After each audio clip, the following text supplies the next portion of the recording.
सरकार के पदाधिकारीगण एवं प्यारे विद्यार्थी, सबसे पहले आपके विद्यालय में हम आपका एक निबंध कंपटीशन करवाएंगे।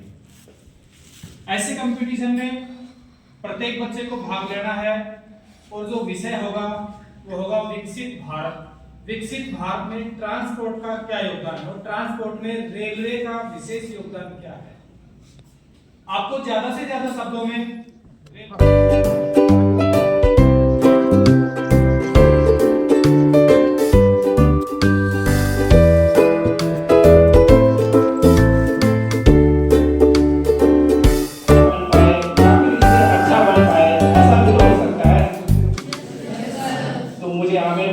जाना पड़ेगा। तो हमारे देश को भी अमेरिका जैसा बनाना है या फिर इससे अमेरिका से भी बढ़िया बनाना है। तो ये बनेगा आप लोग के सहयोग से ही बनेगा। आप लोग जो है हमारे देश के भविष्य हो और बहुत उम्मीदें हैं कि आप लोग कुछ करोगे देश के लिए। हमारे प्रधानमंत्री जी ने 2047 में भारत को जो है विकसित कराने का लक्ष्य रखा है। तो ये विकसित इतनी जल्दी हो नहीं पाएगा। कैसे आपने सोचे कि हाँ भाई विकसित करना है देश को, चलो भाई कल हो जाएगा विकसित, ऐसे तो हो नहीं पाएगा। हो पाएगा क्या? इसके लिए जो है एक लंबे समय के लिए प्लानिंग किया है सरकार ने, हमारे देश को विकसित करना है। तो ये विकसित होगा तभी जब हमारे देश में बड़े बड़े फैक्ट्रियां, बड़े बड़े कारखाने सेटअप होंगे, लोगों को रोजगार मिलेगा, सबकी इनकम बढ़ेगी, तभी जाकर के हमारा देश विकसित होगा। तो फैक्ट्रियां बनेगी तो इसके लिए जो है सामान की ढुलाई भी होनी है, जल्दी से सामान यहाँ से वहाँ पे ट्रांसपोर्ट हो, तब जाकर के हमारा देश विकसित होगा। तो अभी तक क्या होता था ना, क्या एक ही भारतीय रेल में एक ही ट्रैक पे जो है ना पैसेंजर गाड़ियां भी चलती है और माल गाड़ियां भी चलती है। तो जब दोनों एक साथ चलेगी तो किसी को तो आगे या फिर पीछे होना पड़ेगा, या तो पैसेंजर ट्रेन को पीछे करना पड़ेगा या फिर माल गाड़ियों को पीछे करना पड़ेगा। तो इसके लिए क्या है ना, एक अलग से कॉरिडोर ही बना दिया कि भाई आप इस पे आप मालगाड़ियां चलाओ और इस पे आप पैसेंजर को चलाओ। इससे क्या है, दोनों को फायदा हो गया। पैसेंजर भी डिले नहीं होने लगा और माल भी टाइमली और टाइम से पहले पहुंचने लगा। तो इससे क्या है ना, हमारे जो फैक्ट्रियां हैं उस पे उत्पादन बढ़ने लगा। तो मैं उसी ऑर्गेनाइजेशन से हूँ जिसका नाम है डेडिकेटेड फ्रेट कॉरिडोर। इसका काम है कि आप एक अलग मालगाड़ियों के ट्रैक बना दिए हैं जिसपे कि मालगाड़ियां दौड़ेंगी। तो ये जो है कैसे हमारे देश के विकास में योगदान दे रहा है, मेनली आपको जो है इसी के बारे में फोकस करके एक निबंध लिखना है। और इसके बाद निबंध के बाद कुछ क्विज कंपटीशन होगा। उसके बाद जो तो रेलवे ट्रैक है, आए दिन आप लोग रेलवे ट्रैक पे जाते होंगे, तो इससे क्या है, कई सारे मौत हो रही है। तो इसको रोकने के लिए बस छोटी छोटी गलतियों से मौत होती है। जैसे कि आप कान में हेडफोन लगा करके घूम रहे हो, आपने देखा नहीं ट्रेन आ रहा है तो मौत हो जा रही है। तो इसका जो है ना, हमारे कुछ साथियों जो है इसको आपको कुछ नाटक के द्वारा आपको समझाने की कोशिश करेंगे, फिर आप लोग को थोड़ा समझ में आ जाएगा कि क्या क्या आपने। जैसा कि सर ने इंट्रोडक्शन में सारा कुछ लगभग बता ही दिया है। मेरा यही बस थोड़ा सा DFCCIL के बारे में बताता हूँ। जो ये PSU है, जो पब्लिक सेक्टर अंडरटेकिंग आता है, ये गवर्नमेंट ऑफ इंडिया की कंपनी मानी जाती है और अभी ये 100% स्टेक है इसमें गवर्नमेंट ऑफ इंडिया की, मिनिस्ट्री ऑफ रेलवे की। और जो इंडियन रेलवे थी उसका जो मुनाफा होता था वो सबसे ज़्यादा मालगाड़ी के मतलब ढुलाई के लिए, मालों के ढुलाई के लिए ही होता था। तो गवर्नमेंट ऑफ इंडिया ने ऐसा डिसाइड किया कि क्यों ना हम एक अलग से PSU बनाएं और जो कि डेडिकेटेड हो इसी काम के लिए, मतलब माल की ढुलाई के लिए ही हो। क्योंकि पहले क्या होती थी, एक ही ट्रैक पे पैसेंजर ट्रेन भी चलते थे और मालगाड़ियाँ भी चलती थी, इसलिए पैसेंजर ट्रेन को भी बहुत वेट करना पड़ता था, घंटों बहुत आनंद से, और मालगाड़ियों को भी वेट करना पड़ता था, और दोनों का एवरेज स्पीड घट के रहता था, जो कि हमारे देश के अल्टीमेटली ग्रोथ के लिए बहुत ही बड़ा रिस्ट्रिक्शन था। तो ये DFCCIL जो बनाया गया, dedicated freight corridor corporation of India limited, ये इसी पर्पज से लाया गया ताकि मालगाड़ियाँ अलग ट्रैक पे चले और जो पैसेंजर ट्रेन है उसके लिए जो पहले से एग्जिस्टिंग ट्रैक है वो रहे। तो यही है, और इससे क्या होगा, हमारे मतलब एवरेज स्पीड जो है मालगाड़ियों की वो अभी करीब 2-3 साल हुए हैं जो WDFC में रनिंग हुई है और काफ़ी प्रोग्रेस की है। तो अभी हम लोगों का जो लक्ष्य है, जो आपके स्कूल में हम लोग आए हैं, ये जो प्रधानमंत्री जी का मिशन है 2047 में जो विकसित बनाने का, जैसा कि सर ने इंट्रोडक्शन में बोला, जो अभी हमारा देश विकासशील है जिसको विकसित बनाना है, जिसके लिए हमारे देश का GDP, HDI बहुत सारा इंडेक्स है जिसको इम्प्रूव करना पड़ता है। तो इसमें हमारा DFCCIL का रोल बहुत ज़्यादा है, जो कि हमारे देश की इकोनॉमी को ग्रो करेगा, इम्प्रूव करेगा। और इसी से रिलेटेड आप लोग को भी थोड़ा बहुत बताने आए हैं, साथ में सेफ्टी के बारे में भी हमें बोलना है, ताकि आप लोग को ये बताएं जो जब ट्रैक के आसपास होते हैं या रेलवे से रिलेटेड जो भी सेफ्टी है वो आप लोग को कुछ नाटक के द्वारा, क्विज के द्वारा बताएं, फिर आप लोग जो भी समझें उसको आसपास अपने दोस्तों से ऐसे शेयर करें ताकि हमारा लक्ष्य ज़्यादा से ज़्यादा लोगों तक पहुँचे। बस यही हमारा, यही कह के मैं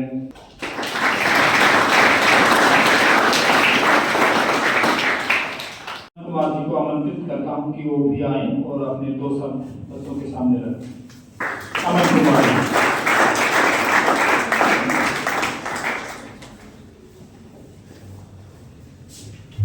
good morning to all of you. Good morning sir.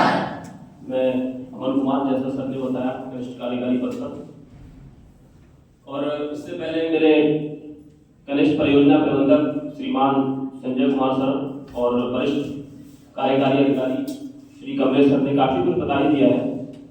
और जो हमारा यहाँ पर मकसद आने का, वो सर ने बताया कि सबसे जो बड़ा मोटिव वो ये है कि आपके रेलवे के बारे में, उसकी सेफ्टी के बारे में हम अवगत कराएं यहाँ पर आके आपके बीच में। और कुछ ही देर में आपके बीच में हम कुछ एक्टिविटीज़ भी कराएंगे कि कैसे करके हम रेलवे में जो सेफ्टी है हमारा एक पॉइंट, तो वो कैसे अगर रहे उस चीज़ से और कैसे सोसाइटी में उसको स्प्रेड करें।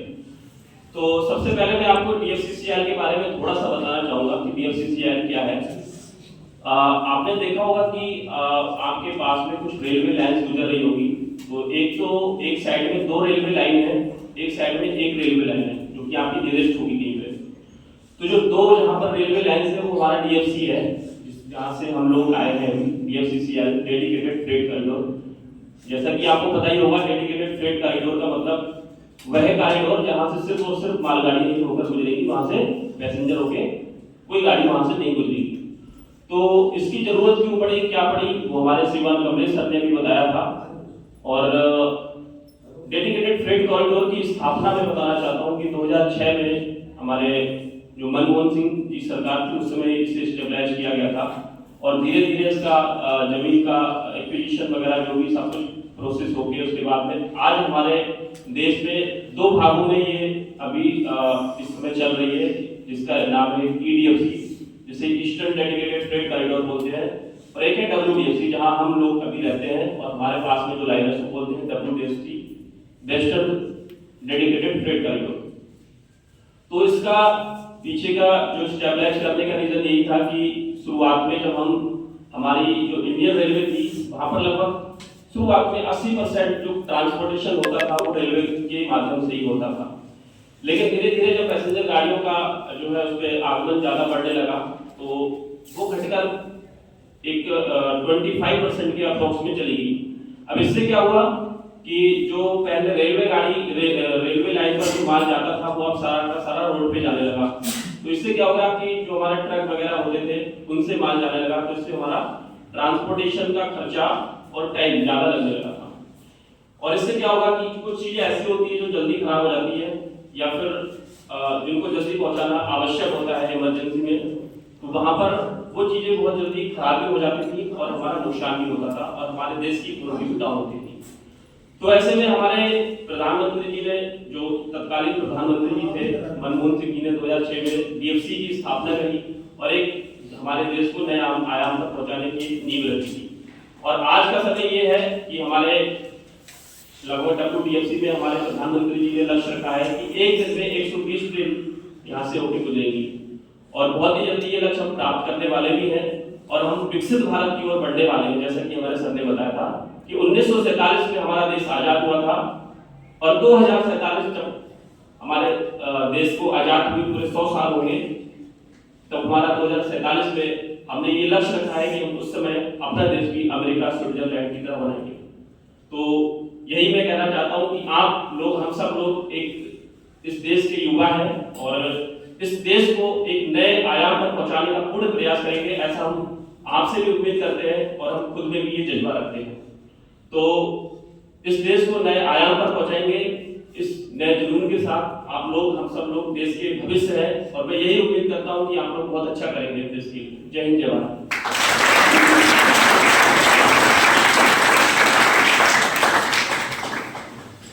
थैंक यू अमर कुमार जी, बड़े सुंदर शब्दों में इनको अवगत करवाया। अब नाटक और मेरी पुष्पा, ये जो सामने जो तुझे 2 लाइनें दिख रही है ना, उस 2 लाइन में मत जाना, उस पे ट्रेन आती पहुंचते। और ये 2 लाइनें जो नहीं बनी ना डीएफसी की, अभी इस पे गाड़ी तो चल नहीं रही है, तो ऐसा करना इस पे जाके चल लेना आराम से, जा आराम से चला जा।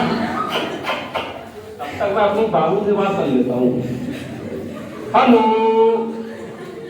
हाँ बाबू, खाना खाया? नहीं खाया?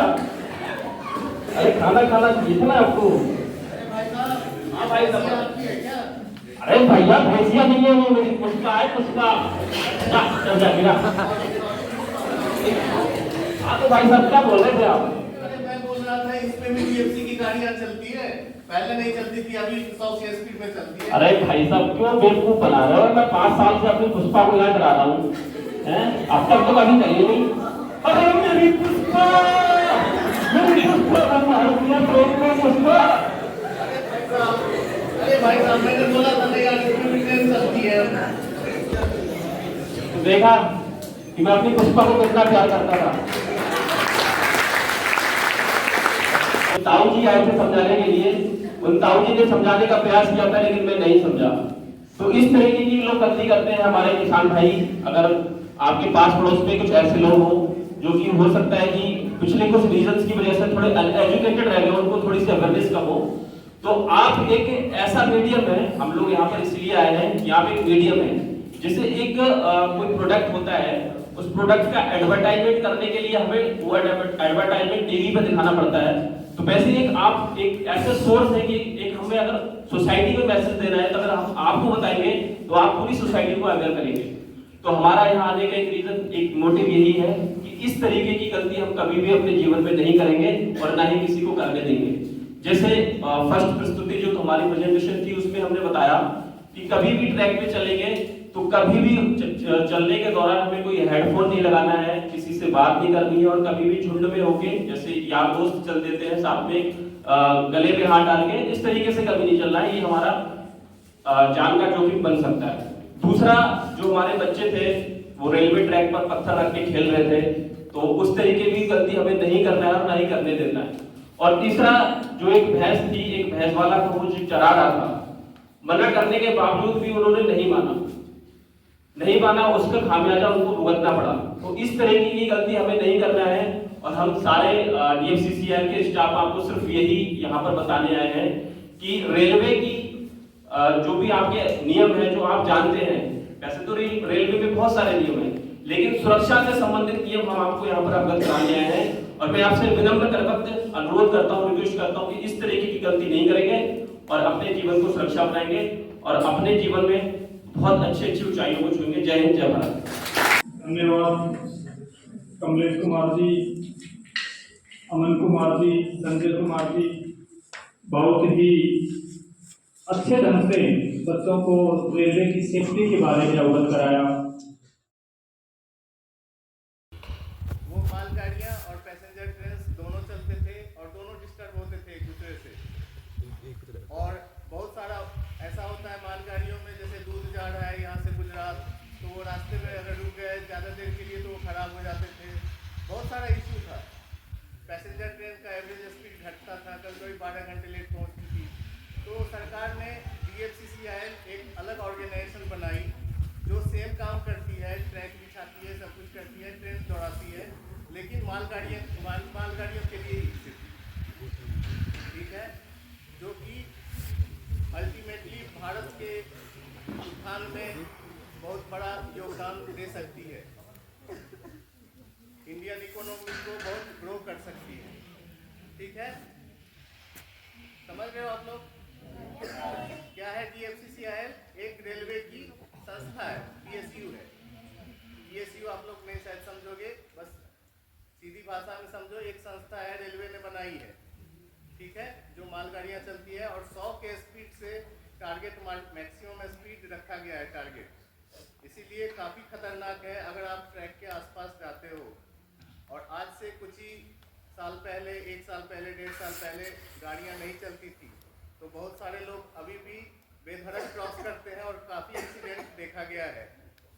तो इसीलिए हम लोग थोड़ा सा एक्टिविटी करेंगे अभी, नाटक के फॉर्म में 2-3 एक्टिविटी करेंगे जो आप लोग सेफ्टी से रिलेटेड समझ सको और ये गलतियां ना करो, ठीक है? आप लोग तैयार हैं देखने को?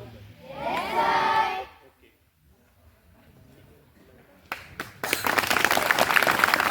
PSU है वो आपको यहाँ पर उससे रिलेटेड यानी कि रेलवे से रिलेटेड क्या क्या सावधानियाँ बरतनी चाहिए।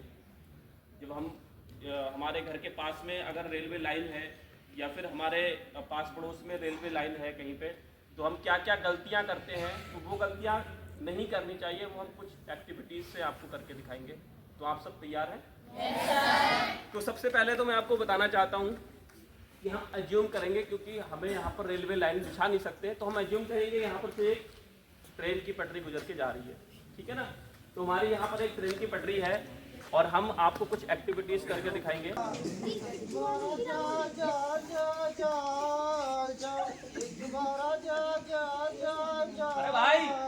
अरे भाई ट्रेन आ रही है बहुत स्पीड में, हट जा भाई। अबे ट्रेन आ रही है, हट जा। अबे झलक दिख जाएगी।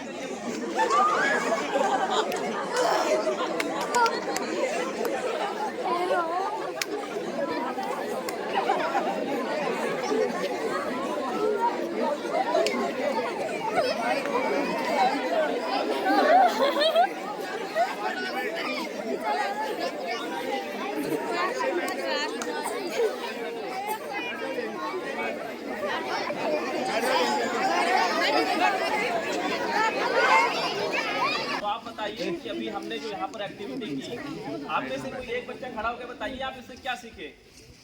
कोई बता सकते हैं? कोई भी बता सकता है। रेलवे लाइन पर चलते हुए ईयरफोन का यूज नहीं करना चाहिए। क्लैप होनी चाहिए।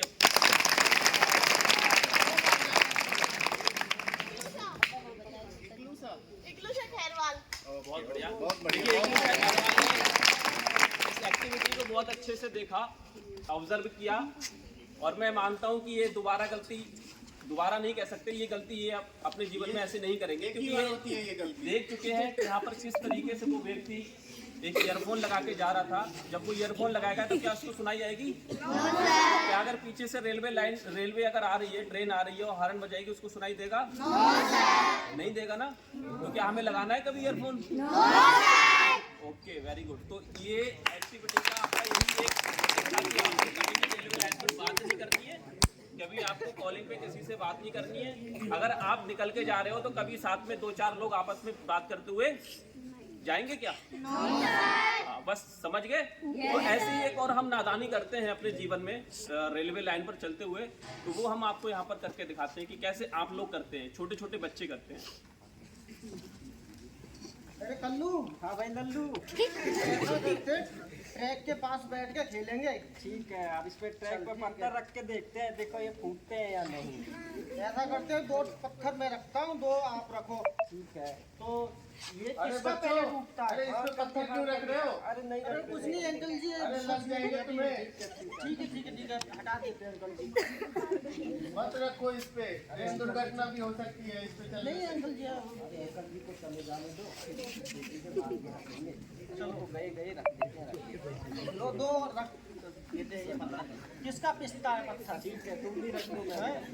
कुछ मेटल की चीज हो तो उसको भी रख के देखते हैं।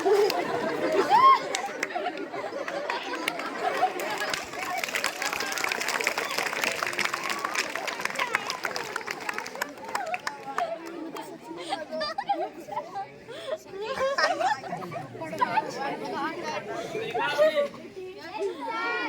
क्या सीखा आपने इससे? मैं आपको बता रहा हूँ कि पहला जो हमने एक्टिविटीज दिखाई, होपफुली आपको समझ में आया होगा। और ये जो दूसरी एक्टिविटीज दिखाने का हमारा एक मेन मोटिव यही है कि कभी भी छोटे बच्चे होते हैं हमारे घर में, हो सकता है आप में से भी बहुत छोटे बच्चे हैं, ये सामने बैठे हैं, तो रेलवे लाइन के पास में अगर आपका घर है तो इस तरीके की कभी गलती ना करें कि आप पटरियों के ऊपर पत्थर रखें या वहाँ पर खेलेंगे। ओके, क्योंकि जैसा आपने देखा कि 2 बच्चे यहाँ पर कालू और हल्लू, क्या नाम था, लल्लू और मल्लू, ओके, उस तरीके से बच्चे वो खेल रहे थे और अचानक से ट्रेन आई, ट्रेन पर पटरी पर पत्थर रखे हुए थे और वो वहाँ पर रिवर्स होके उसके ऑर्गन पर लग गए और वो डैमेज हो गया। तो आपको कभी ऐसी गलती नहीं करनी है कि अगर कोई ट्रेन जा रही है तो उसको पत्थर मारते, क्योंकि वो बहुत सी स्पीड में जाती है, 100 की स्पीड में निकल के जाती है। अगर आप उस पर पत्थर मारते हैं तो पत्थर उल्टा लौट के हमारे ऊपर आ सकता है, तो हमारी आंख, हमारा कोई सा भी ऑर्गन डैमेज हो सकता है। तो ऐसी गलती हमें कभी नहीं करनी। तो इसी तरीके की हम एक और नादानी करते हैं हमारे किसान भाई जो हमारे आस पड़ोस में रहते हैं, तो वो एक लास्ट आप एक और एक्टिविटी दिखाना चाहते हैं कि कैसे करके हम एक और नादानी करते हैं अपने जीवन में और उससे क्या सीख लेना चाहते हैं। तो आइए शुरू करते हैं। पुष्पा, ओ पुष्पा, वो जो 2 रेलवे लाइन है ना, वो उस पे गाड़ी चलती है बहुत तेज, ठीक है, दिख रहा है ना, देख ले सही करके। और वो जो रेल लाइन है उस पे तो गाड़ी आती है बहुत तेज, और ये तो डीएफसी की नई लाइनें बनी है ना अभी, इस पे अभी कोई गाड़ी नहीं चलती है। तो ऐसा करना कि उस पे बिल्कुल मत जाना और इस पे चलना आराम से, जा, तब तक मैं बात करता हूँ, ठीक है। हेलो,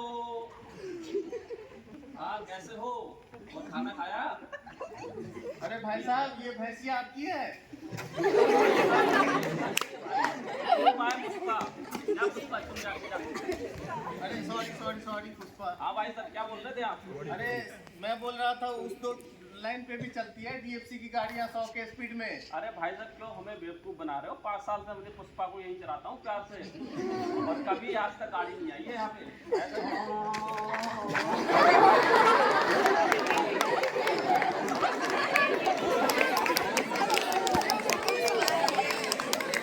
तो देखा आपने, ऐसी हम एक और ऐसी नादानी करते हैं अपने जीवन में, और हमें पता होता है कि समझाने के बावजूद भी हम नहीं मानते हैं, जो भी रेलवे के कर्मचारी होते हैं या फिर जो मैच्योर्ड पर्सन होते हैं उनकी, और इस तरीके की गलती हम कर बैठते हैं।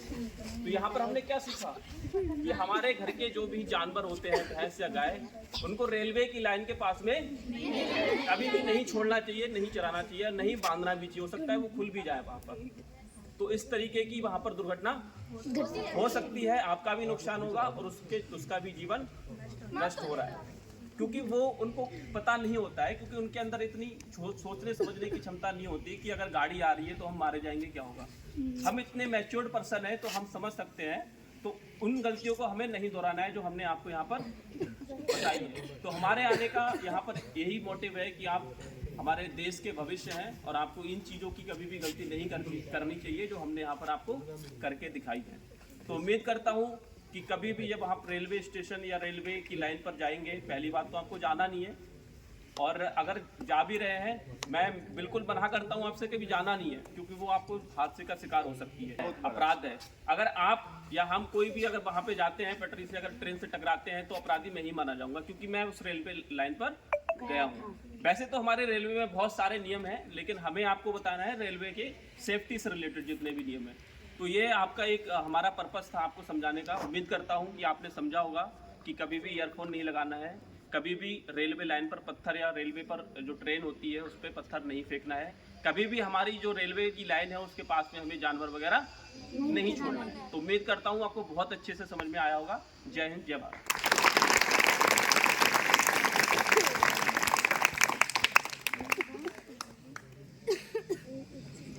ये जो रेलवे लाइंस है, इसके नीचे से अंडरपास, ऊपर से फ्लाईओवर की व्यवस्था जगह जगह पे की गई है।